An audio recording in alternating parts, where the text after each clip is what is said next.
You helmed the agency after the global financial crisis. There were a lot of raised eyebrows after word of this trade came out. What is your read on what's happening here, and maybe take us behind the scenes of what the CFTC might be doing as it looks into this?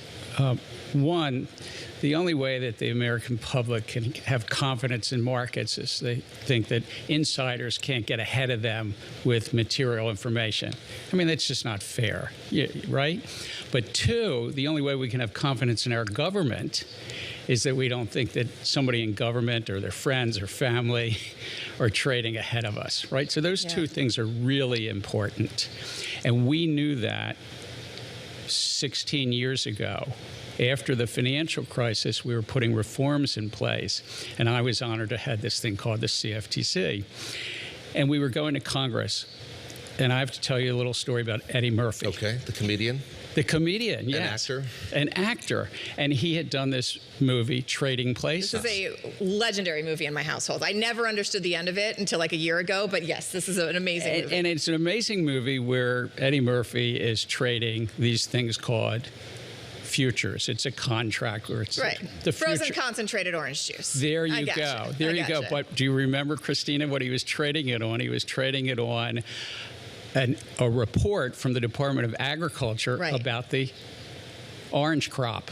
He basically had inside information. Yes. Yeah. So I get to the Commodity Futures Trading Commission. I asked the staff, I said, well, that's illegal, right? And they go, well, boss, no. There was a lot of mumble. And wonderful people. So we went to Congress in the midst of all that, and we said, we've got to get something. And I used to say it was the Eddie Murphy provision. Okay. It's got to be illegal. Yeah. Well, guess what? We were successful. Al Franken, who was in that movie and was a senator, had a great yucks on a couch in his office. But here's where it is today. It is illegal for a government actor, somebody who works in the government, to pass on information to somebody and to have that person knowingly or with reckless disregard of the knowledge trade on that information. Also, it's illegal for that government actor to do it. Yeah. So it's both the government actor or somebody passing on. But how do you, I'm sorry, go ahead. So it's illegal. Yeah. But how do you prosecute it? Because it can't be easy, because it's not like these trades all have the person's name on them. They go through intermediaries, they go through trading desks. Talk to us about how the investigation works. You have to figure out who did it, when they did it, what information they have, and if it was public information or not. It's hard. It's hard. And I was honored to run federal law enforcement agencies twice. One in the commodity space, one in the security space.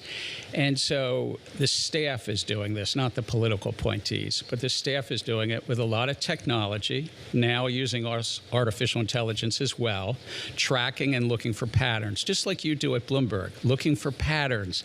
Is there a spike in trading for 3 minutes before something happens? Like we saw late in March, I think it was March 23rd, like you've all reported we saw again on April 7th, like various members of the House and Senate on both sides of the aisle have written, Senator Warren, but others also, Senator Whitehouse and others have written.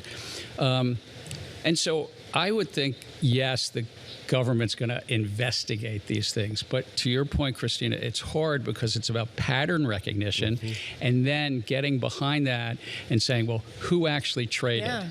And even if you identified, David, I'm not saying you did this, but if David, somebody in your production booth, your control room, in the 1 second delay that we have here, traded on whatever information, even in that 1 second, they might be trading on material non-public information. I'm not saying they are. No, of course not. Right. We'll follow up after. If they don't show up for their shift, we'll know something's happened. But so far, our team is all still here. So Right. But then what happens if all those government actors show up for their shifts? And they're in a situation room, or maybe they're handling President Trump's tweet. Yeah. Or they call it X now. Right. It's same. Yeah. Or Truth Social. Yes. Right? So that's important.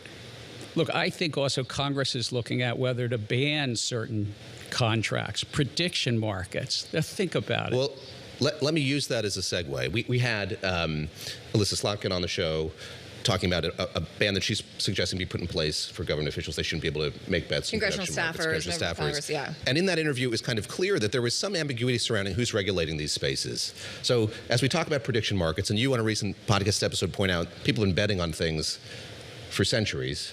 Talking about betting on the Pope, who's not going to be back in 15th century, whatever. Is it well regulated? When we look at Kalshi, which is domiciled here in the United States, Polymarkets is not. It's overseas and subject to less regulation. Is there an adequate regulatory apparatus surrounding all of this right now? I think that collectively people probably agree no. No. Right now, no. One, you're right. Humans have been betting on things since antiquity. But how it's regulated, and at least on sports betting, we've done that at the state level. Yeah.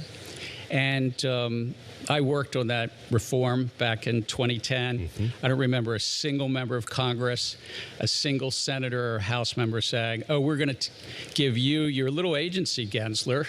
We're going to give you authority to regulate all this gaming. And this also isn't a really pro-regulatory environment right now. That's just not where the winds of federal government seem to be. No, but I can tell you this. The majority leader at the time, Senator Harry Reid, would have never voted for something to basically preempt Nevada gaming. The gentleman from Nevada, that's right. No, yeah. it's rather absurd to think that's what Congress meant to do. Now, the courts, that will play out. That's about sports betting. Mm-hmm. But now you have these geopolitical events.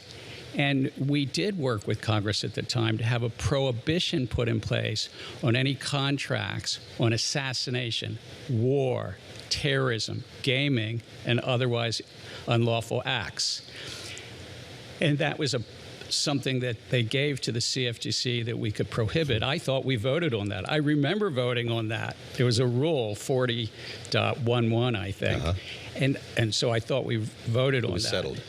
Well, sometimes in life, things that you think are settled aren't settled. Spoken as a true lawyer here. No, I'm not a lawyer.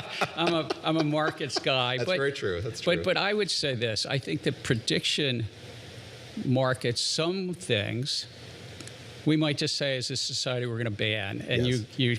you talked about the Pope in 1591. Gregory XIV said no betting on papal conclaves. Some things are off the table. That's just off the table. But guess what? In that reform effort in 2010, Congress said we can't bet on movie. That's right, on box office receipts. Howard Lutnick was running Cantor Fitzgerald at the time. He's now the Secretary of Commerce. Yes. He came into us and said, we want to start a contract on movie futures. What do you think, CFTC? And we looked at it, and we voted. It was a split vote, 3-2. We lost one Republican, one Democrat, actually. But we voted, and we said, there's an economic purpose here. You're hedging some risk. The movie industry, Hollywood, reacted negatively. And they had a vehicle, this reform thing going through. Senator Patrick Leahy from Vermont took that side, got an amendment in.